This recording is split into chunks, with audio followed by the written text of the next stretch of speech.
Introduction.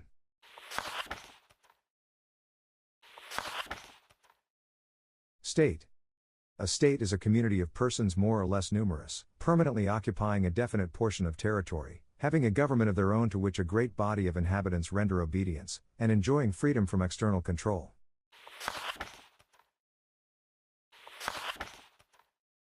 Elements of the state. People, or population. This refers to the mass of population living within the state. Without people there can be no functionaries to govern and no subjects to be governed. There is no requirement as to the number of people that should compose a state.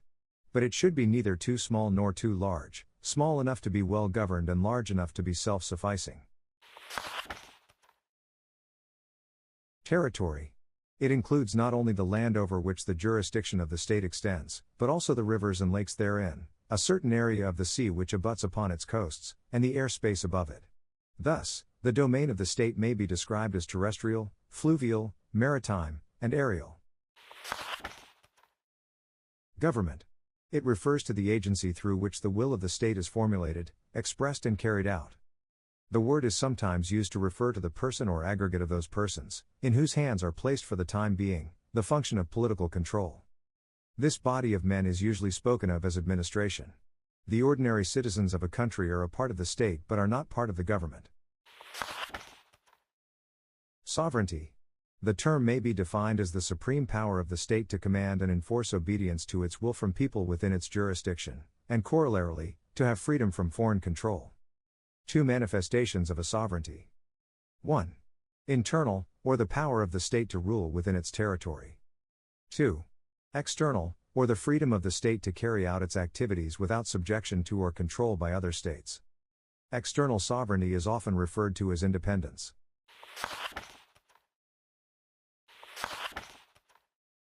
Origins of states. 1. Divine right theory.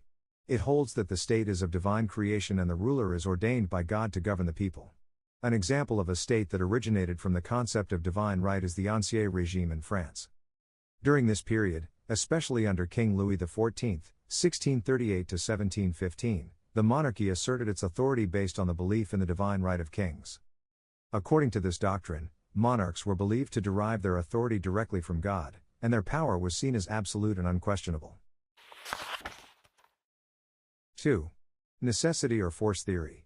It maintains that the states must have been created through force, by some great warriors who imposed their will upon the weak. An example of a state that originated primarily from force is Nazi Germany under Adolf Hitler. The rise of Nazi Germany in the early 20th century was marked by the aggressive use of force and coercion to establish and consolidate power. An example of a state that originated from necessity is the United States of America. The United States emerged as a sovereign nation through a combination of necessity, force, and deliberate political actions. 3. Paternalistic theory. It attributes the origin of states to the enlargement of the family which remained under the authority of the father or mother. By natural stages, the family grew into a clan, then developed into a tribe which broadened into a nation, and the nation became a state. An example of a state that originated from the paternalistic theory is Russia under Tsar Peter the Great, who reigned from 1682 to 1725. Peter the Great is known for his efforts to modernize Russia by implementing sweeping reforms, often guided by a paternalistic belief in the ruler's responsibility to oversee and direct the development of the state and its people. 4. Social contract theory. It asserts that the early states must have been formed by deliberate and voluntary compact among the people to form a society and organize government for their common good. This theory justifies the right of the people to revolt against a bad ruler. An example of a state that originated from the social contract theory is France during the French Revolution, 1789 to 1799, and the subsequent establishment of the First French Republic. State distinguished from nation. The state is a political concept, while nation is an ethnic concept. A nation is a group of people bound together by certain characteristics such as common social origin, language, customs and traditions, and who believe that they are one and distinct from others. A nation may or may not be independent of external control. A state may consist of one or more nations and, conversely, a nation may be made up of several states. The United States is a melting pot of several nationalities. On the other hand, the Arab nation is divided into several sovereign states. State distinguished from government. In common speech, they are usually regarded as identical. As ordinarily, the acts of the government, within the limits of the delegation of powers, are the acts of the state, the former is meant when the latter is mentioned, and vice versa. The government is only the agency through which the state expresses its will. A state cannot exist without a government, but it is possible to have a government without a state. Thus, we had various governments at different periods of our history, from pre-Spanish time to the present. A government may change, its form may change, but the state, as long as its essential elements are present, remains the same. Forms of government. A. As to the principal forms. 1. Monarchy. Monarchy, or one in which the supreme and final authority is in the hands of a single person without regard to the source of his election or the nature or duration of his tenure. Kinds of monarchies. Absolute monarchy, or one in which the ruler rules by divine right. Limited monarchy, or one in which the ruler rules in accordance with the constitution. 2. Aristocracy. Aristocracy, or one in which political power is exercised by a few privileged class, which is known as an aristocracy or oligarchy. 3. Democracy. Democracy, or one in which political power is exercised by a majority of the people. Classifications of democracy.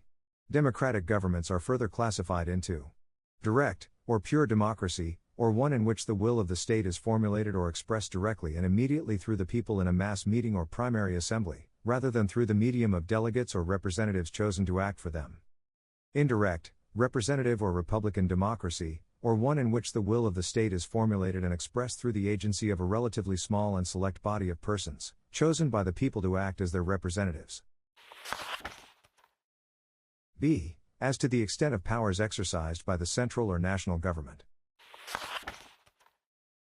Unitary. Unitary government, or one in which the control of national and local affairs is exercised by the central or national government. The Republic of the Philippines is one example of a unitary form of government. Federal. Federal government, or one in which the powers of the government are divided between two sets of organs, one for national affairs and the other for local affairs, each organ being supreme within its own sphere. The United States of America is a primary example of a federal form of government. C. As to the relationship between the executive and the legislative branches of the government. Parliamentary government. One in which the state confers upon the legislature the power to terminate the tenure of office of the real executive. Under this system, the cabinet or ministry is immediately and legally responsible to the legislature, and mediately or politically responsible to the electorate, while the titular or nominal executive, the chief of state, occupies a position of no responsibility. Presidential government. One in which the state makes the executive, usually the president, constitutionally independent of the legislature, as regards his tenure and to a large extent, as regards his policies and acts. It furnishes him with sufficient powers to prevent the legislature from trenching upon the sphere marked out by the Constitution as executive independence and prerogative.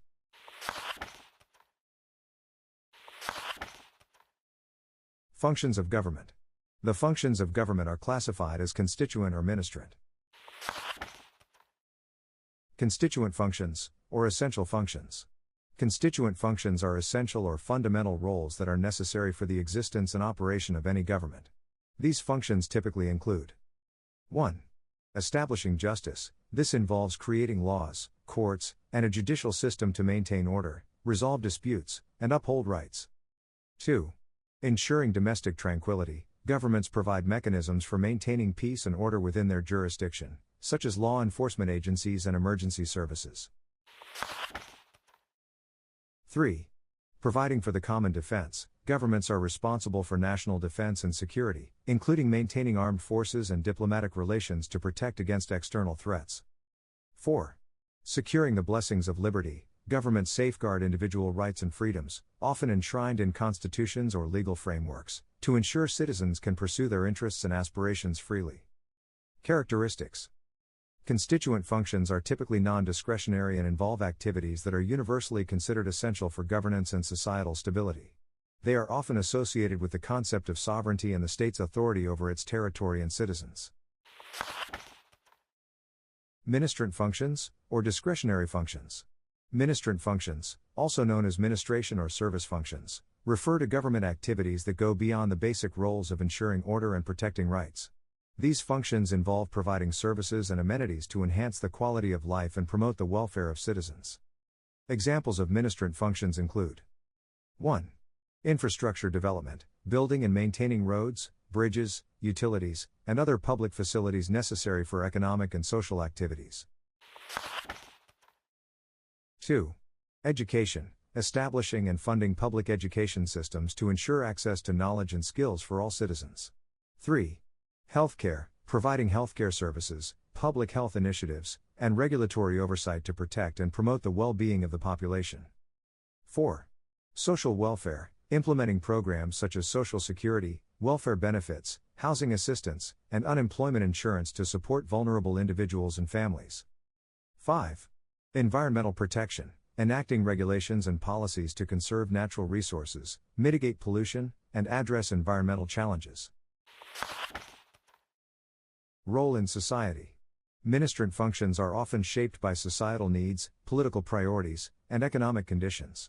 They reflect a government's efforts to improve the overall standard of living and ensure social justice by addressing inequalities and promoting public welfare. In summary, constituent functions are the foundational responsibilities necessary for governance and the maintenance of order, while ministrant functions involve discretionary activities aimed at enhancing societal well-being and providing services beyond the basic requirements of governance. Together, these functions illustrate the dual roles of governments in maintaining stability and promoting the welfare of their populations.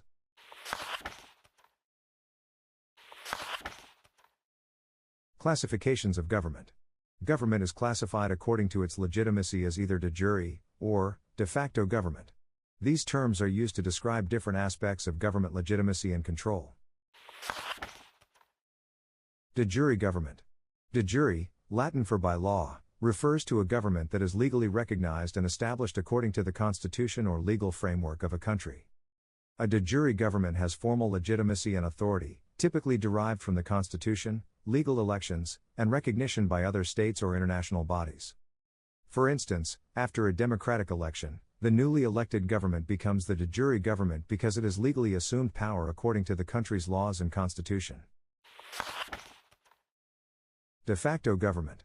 De facto, Latin for in fact, refers to a government that exercises control and authority over a territory and population, even though it may not have legal recognition or legitimacy.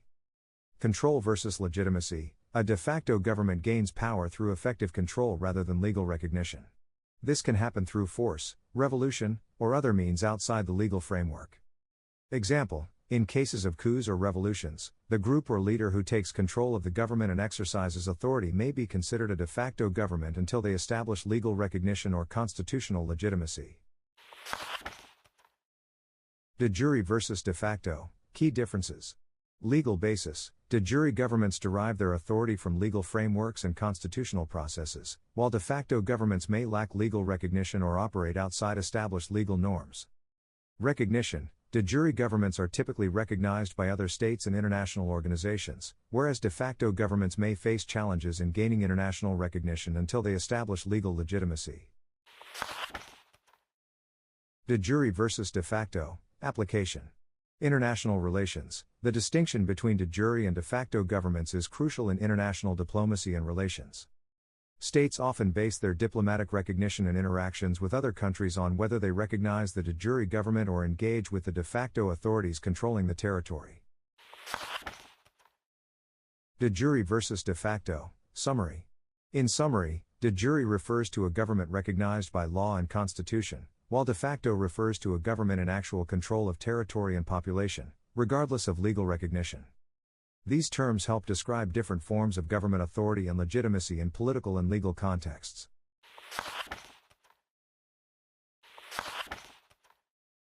Doctrine of parens patriae. Parens patriae literally means parent of the people. By this doctrine, the state is called upon to defend and protect those underprivileged, handicapped, etc.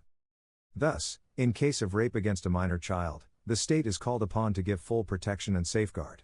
This is not only a duty upon the state, but it is also in keeping the role of the state as parens patriae, by virtue of which it is mandated to provide utmost protection to those of tender years.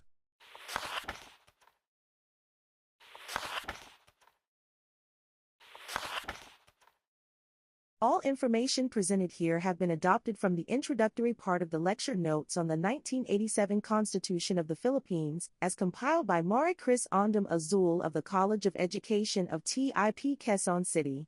Said material is widely circulated among teachers and students in many campuses, as well as from various online sources. This video book has been prepared and presented by Review Central solely and entirely for educational purposes. No copyright infringement intended. Review Central would like to thank all the people who contributed time and resources in putting together this video book, including those who shared and contributed materials free of charge. If you find this material useful, please like and generously share to others who may also benefit from it. You can support us by subscribing to our channel and sharing our review materials in your favorite social media platforms. Thank you.